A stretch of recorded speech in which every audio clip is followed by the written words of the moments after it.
Eto na nga mga chong, marami tayong gila sa updates. Justin Brownlee balik US, possible na maglaro sa Japan B-League. Lalaking nakasuntukan ni Jamie Malonzo tukoy na sasampahan ng kaso. Ito nga si Jamie Malonzo mga chong ay ang pinakamainit na player ng ating national team. Hindi dahil sa nakapagpakita siya ng magandang performance, kundi dahil sa isyong kanyang kinakarap. Dahil viral nga yung kanyang video na nakikipag-away. At ngayon nga ay tukoy na yung lalaking nakasuntukan ni Jamie Malonzo. At ang nag-tip nga niyan ay itong si Snow Badwa. Kung matatandaan nyo, si Snow Badwa nga yung unang naglabas ng video patungkol dito kay Jamie Malonzo. At si Snow Badwa rin yung nagbigay ng identification patungkol sa lalaking nakasuntukan ni Jamie Malonzo. Hindi nga diretsahang pinangalanan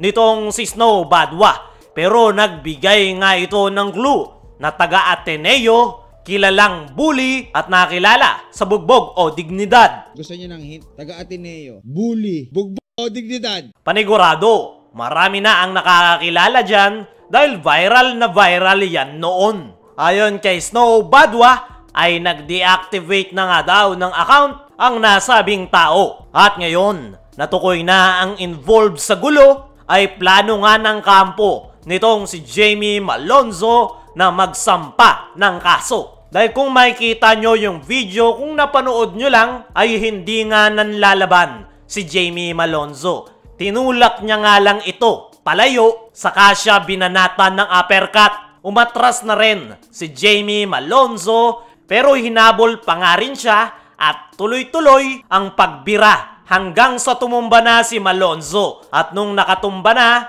ay inupakan pa rin ito ng suntok at pinabaunan pa ng sipa. Diyan pa lang ay malaki na yung laban nitong si Jamie Malonzo kung magsasampa siya ng kaso. Dahil yung pag-atras pa lang niya sa gulo ay indikasyon na hindi siya lalaban. At pwede nga yang bumagsak sa direct assault. At yan nga yung pwedeng isampang kaso ni Jamie Malonzo. At malaki nga ang laban niya dyan dahil merong ebidensya na video. Kaya naman, kung idadaan sa korte, ay malaki ang tsansa na manalo ni Jamie Malonzo. Ayon naman sa ating mga trusted source ay gustong tulungan ng San Miguel Corporation itong si Jamie Malonzo once na mapatunayan sa investigasyon na hindi siya nanlaban. Nakahanda nga rin daw ang SMC na magsampa ng kaso at talagang desidido silang tulungan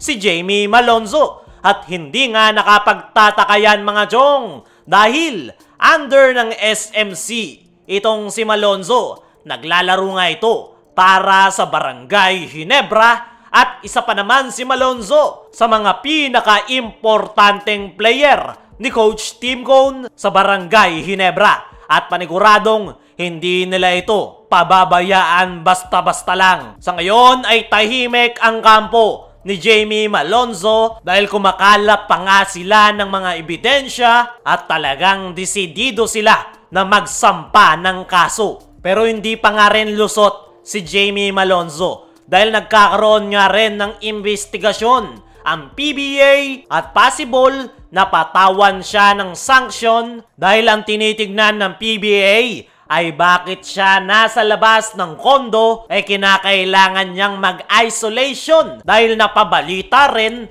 na nag-positive ito sa sakit. Sa ngayon, isa lang ang pinaka-importante.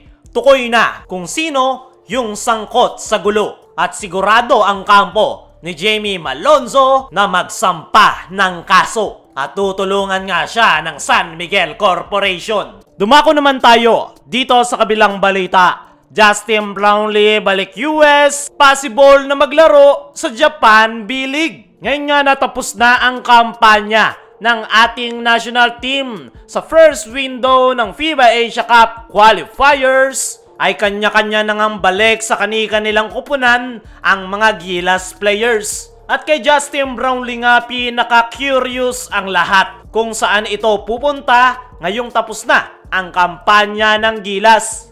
Kailangan nga ni Justin Brownlee ng continuous game dahil ilang buwan nga itong nabakante dahil sa kanyang suspension.